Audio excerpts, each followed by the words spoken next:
my manager is a woman. Her role is she's bit of a younger woman, so her role is like usually when we do this flirt to convert, she'll usually be doing this with like a 40, 50-year-old, like 60-year-old type of guys. Mm-hmm.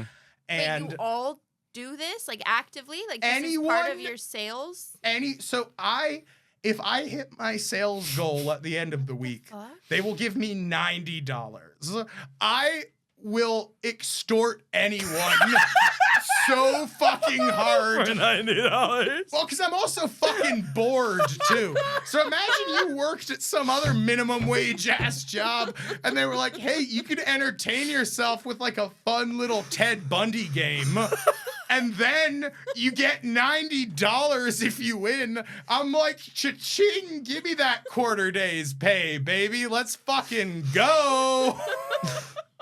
Stand by for the opening night of the National Television Service.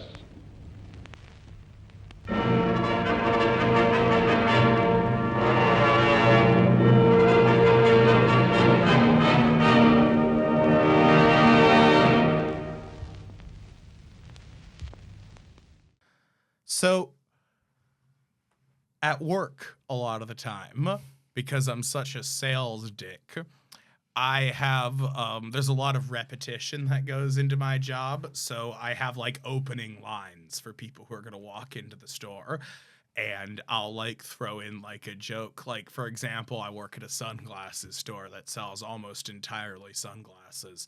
So people will walk in and I'll be like, hey, is there anything I can help you folks find today? And they'll be like, oh, just looking for some sunglasses. And I'll be like, hey, this is a great place to look for sunglasses, right? And they're like, yeah. So I get a lot of time practicing like my joke repetition at work. So I try to use that to my advantage. That was an optimistic thought to me that maybe retail isn't totally tying me down. Maybe retail is giving me the chance to work on some of my comedic timing. So all those other guys who are more successful than me, they just haven't learned about timing like I have.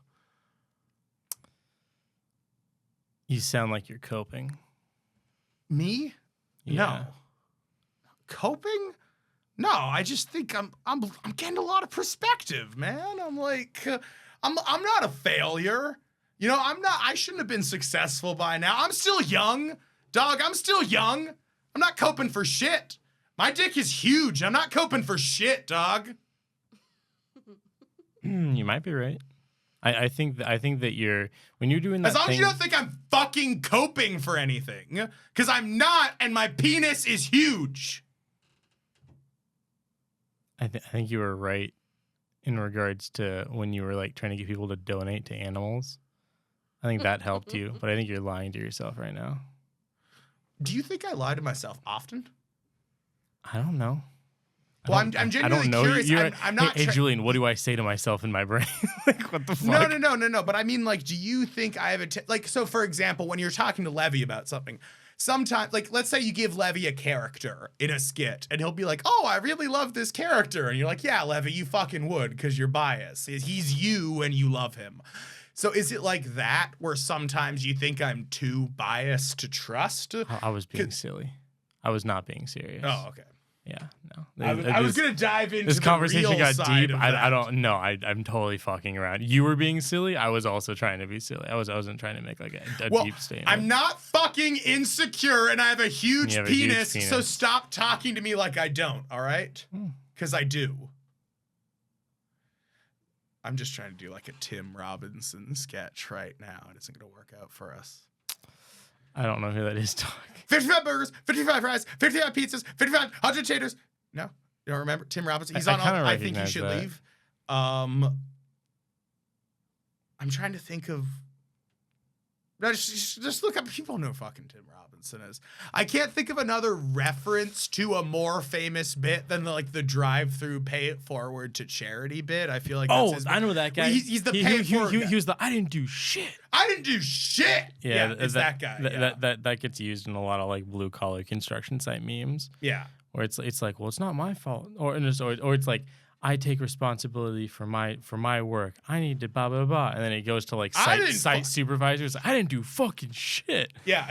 yeah. No. It's got to be some way to make money off of this. I need to find out some way to make money off of this. I really want to.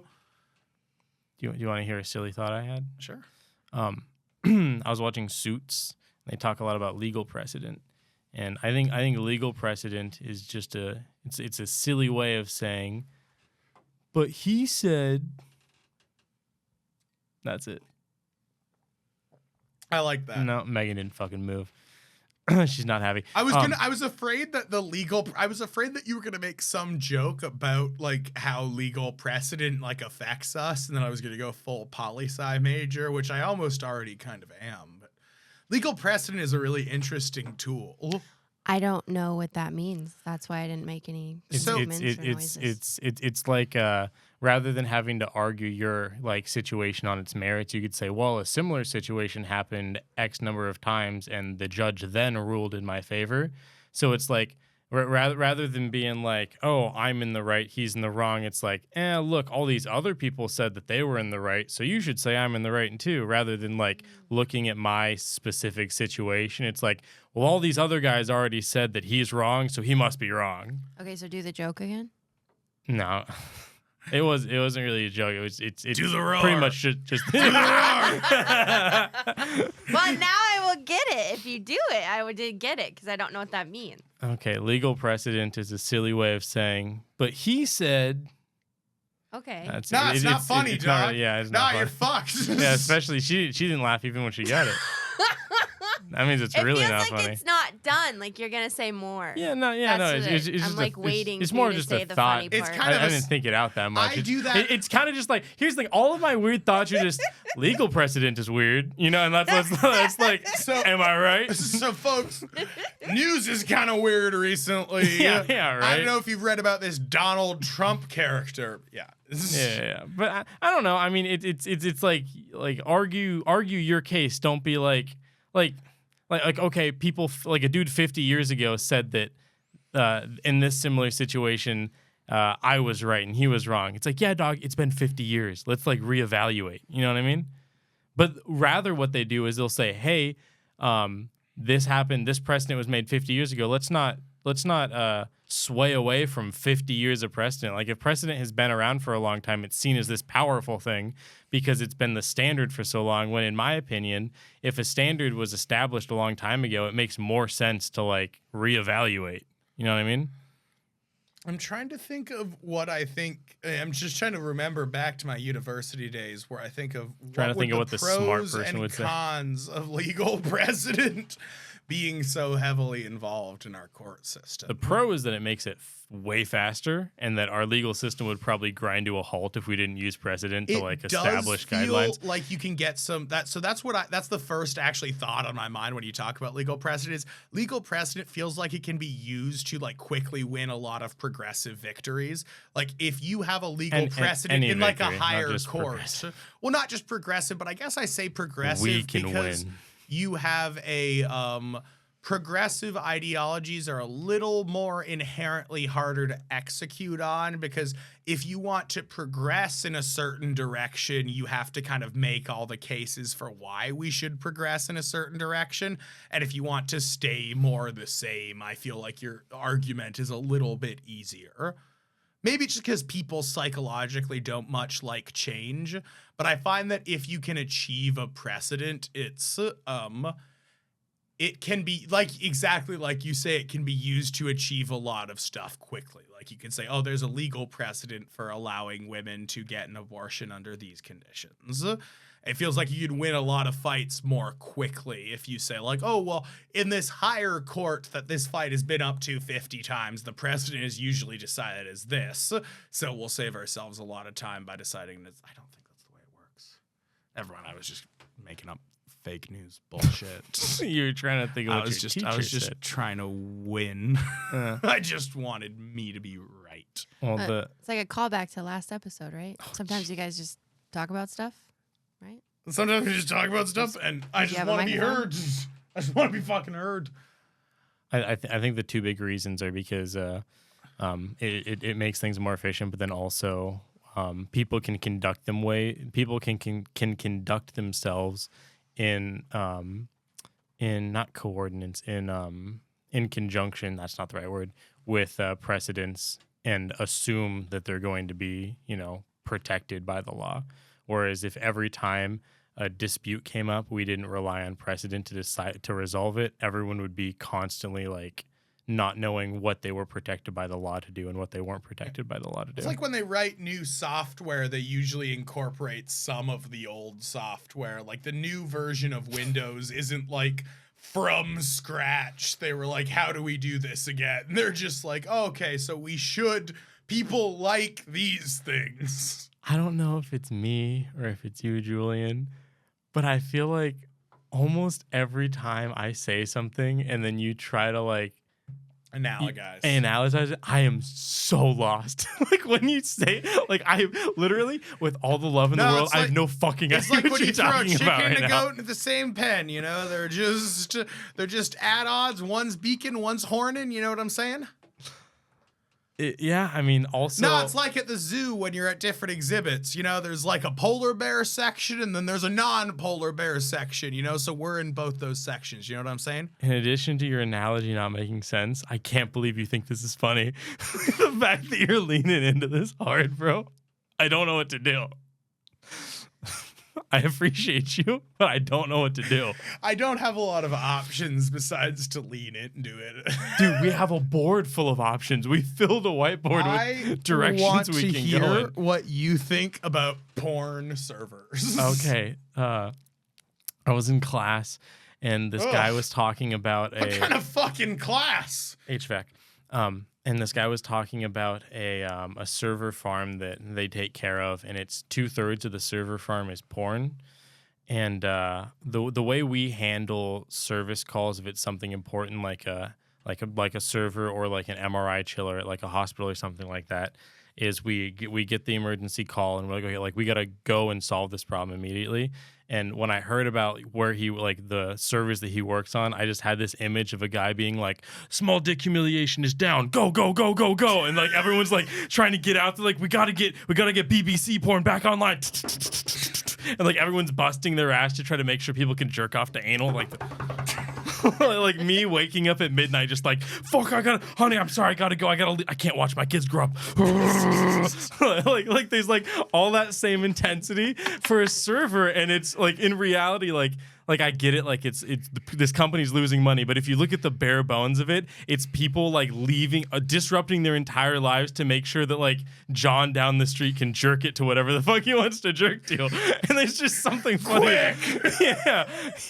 He's like quick BDSM. BDSM is down. I'm sorry, I can't sleep tonight. Like I was up all night working on the servers, but don't worry. Don't worry, I saved the cuckold. You're like a cuckold. fucking what's his name? The Transformers guy, the director. Michael Bay. You're like a fucking Michael Bay hero as you're jumping into action. It's like, quick, we need an HVAC repairman who's gonna be able to help out with all these men jerk off. And it's like, oh, I'm not sure if I can do it. I've been retired for 25 years now. I'm out of that jerking it game. And it's like, no, please, you're the only one who can get it done. It's like, all right, I guess if America needs me, I'll give it a shot. And then you make the guys come. You know, really, it's you making them come indirectly. Like, in a way. Zach, well, you get so self-conscious about not being able to make your girlfriend come. You've made hundreds of people come, man. Yeah, well, and here's the thing about porn servers is, like, God forbid one of them shuts down. They're not leaving. They're just they're going to use what you have available. You know what I mean? Like your dick will find a way. It's like the dinosaurs in Jurassic Park. Nature finds a way. Your dick finds a way. Are you fucking with me right now? Why are you doing this to me? Why are you doing this to me, dog? Want to do a Jeff Goldblum. Okay. It's not.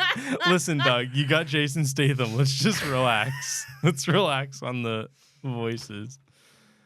God, you want to talk about? Okay, I'll tell you something else that happened in class. Hit me. So, you can actually. I wanted to get your. Okay, yeah, we have time. Okay, so systematic racism was explained to me. This is by like a left guy, right? Yeah. He said that like an example of it, and this was supposedly a real example, would be like a systematic elementary school test they would be like, all right, which animal is the smallest? A dog, a cat, or a parakeet?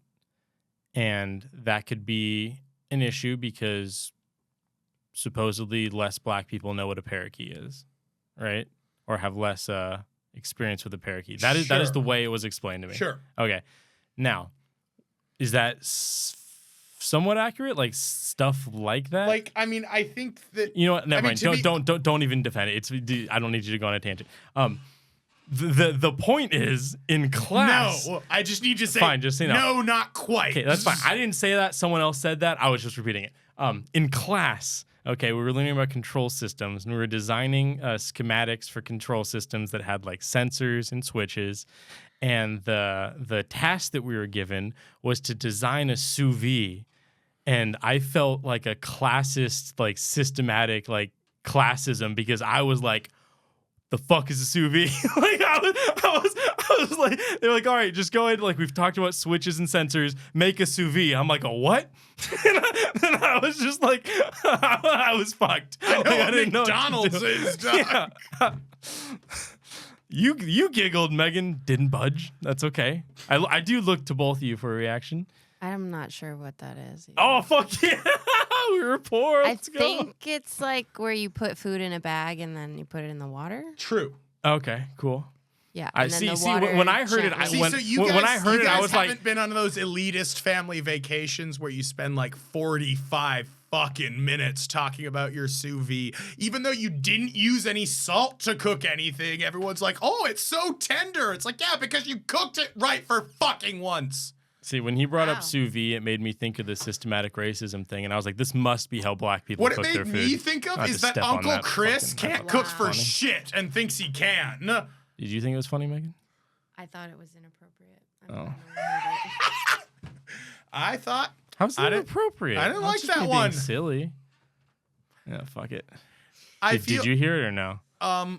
To me, I'm just still trying to think about. I'm just trying to think What a about sous like vide is? a better example of systemic racism Yeah. to put into your head, so you're not. Like, That was so that way was the one you're that not stuck with talking me, to your and I was like, African American coworker someday, and he's like, "Oh, I have a parakeet at home," and you're like, son of a bitch. "Wow, Ben Shapiro was right. This is bullshit. parakeet!" huh? Trying to tell me they don't know about parakeets? This dude has one. This guy's got two, dog. What are you fucking talking about? Yeah. I don't know why that stood out to me. I heard that example and I was like, huh. It's that is a good example. It stood to out. me. I was like, I would have never thought of that as being a problem, but I could see how like even if you were to like remove race from it, just like yeah, some kids aren't gonna know what a fucking parakeet. You know, like who the fuck knows what a parakeet? I didn't know what a parakeet was when I was in elementary school. I'd be like a pair of what? Like shoes? Like a pair of keats. What are keats, dude? What are keys? I think the idea is that they like wouldn't have access to what, like a zoo? I don't know. Where do you even see a parakeet? So That's the point of there Petco. are some there are some. I'm just trying to. We don't have to. Once again, we don't have to overanalyze I'm- it. This was a silly thought. I'm just happy to overanalyze it, No, man. I'm That's good. what I like to do. let's talk about how uneven my face is. Why don't we do one of Julian's? Okay. If he's having. Maybe I this- didn't either this until I one- started This one shaving. will either be a couple seconds or the rest of the episode. So I thought, well, you were asking me to write ideas up there. I thought I've kind of become a bit of like a salesy dick. Like I have a lot of selling strategies on how to convince people to buy something. So a lot of the times I'll see these like corporate like or not so much corporate, but like all these get rich quick scammers online who are talking about like how to build their particular selling things business. And they're talking about all the simple tricks and tips they'll tell you. And it's like, I know why it's not going to work for a lot of people, I guess. So I thought it might be fun to talk to me as if I'm one of these like entrepreneurial salesy people, something that might not hook you at all, or maybe you have a question for it. This is a participation related bit. I got you. I don't understand the task. You want me to talk to you like you're a get rich quick scheme guy? So I think maybe I just wanted to talk about sales. Maybe I just want to be a get rich quick scheme guy. Because I'll talk about, I guess I just I guess I don't have as much of a direction as I thought. In truth, Did you have a plan? I'll just say something and then you can either Awesome. respond to it or not. So a lot of the time when you get into kind of how to manipulate people like subtly, and I feel like a bit of a sociopath. So obviously there's a lot of like making people feel like nice about their purchase. Just saying like, oh, that looks good on you. That's kind of like an obvious one. And there's other things that we talk about, like triggering urgency. Like you want to give someone a reason to buy something. Like, oh, well, we're doing a buy one, get one free right now. So if you buy one now, you'll be able to get one free next time. I don't know. You know, you'd probably be losing money not to give me $200 right now. And I guess one of the more manipulative things that I do is if a girl who I want to flirt with walks in, I'll start to kind of flirt with them in what I think of as a very corporately appropriate way. And I'll kind of tilt my hand a bit as if to say almost, hey, I'm flirting with you a tiny bit. I think you look nice in that thing. And make it seem like I'm flirting with them. And then halfway through flirting with them, I'll offer them some sort of special deal that I would offer to any customer and try to manipulate them into thinking, oh, this guy's flirting with me. I'm getting a better deal now. So I go on all sorts of fucking little manipulative tangents at work. And this is just what work lets my brain do. That's a little weird. Not Oh. gonna lie. That one gave me the ick a little. Gave you the ick? you fake flirt with ladies and Oh then no, if they give wanted them to fake if they deals? wanted to Do flirt people back do with that? me, I would. No, Megan, I No. can tell they God. want it. I can tell by the way they dress. They want to be flirting with these trust fucking me. whores, these Trust- rich Bellevue whores. I They can want to tell spend their by money. They fucking want me. credit cards. They They want want me, to. They these want to make a rich purchase. sluts. They want to make a purchase, Megan. But no, I guess it's because a lot of the time I think about. So my boss really had this creepy, saying not called gonna lie. flirt to convert. So obviously, so the joke being like, oh, if you were like some pretty girl and some old fucking loser walks That's what in and Catholic you say, priests say too. oh, you look.